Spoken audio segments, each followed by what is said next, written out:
Goedemorgen. Dank u wel. Fantastisch om hier te zijn. Prins Willem-Alexander is belutsen bij het programma Digivaardig en Digibewust.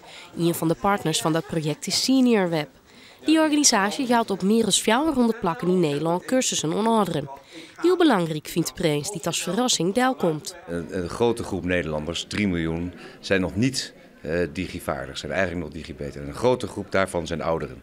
Dus met de Senior Web is een van de projecten die heel effectief ouderen enthousiast krijgt voor het internet. Door op een eenvoudige manier het nut en noodzaak van het internet uit te leggen.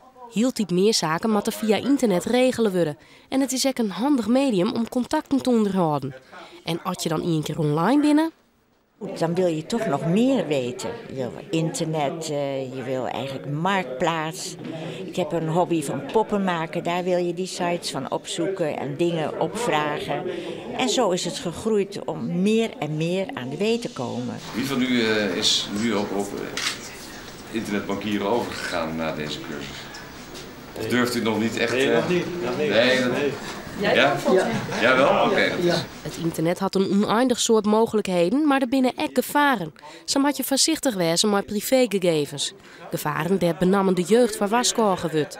Maar het is van belang voor elk op internet, vindt Willem-Alexander. Het is een andere manier van communiceren, er zitten ook gevaren in. En daar worden ze op gewezen in een beveiligde omgeving.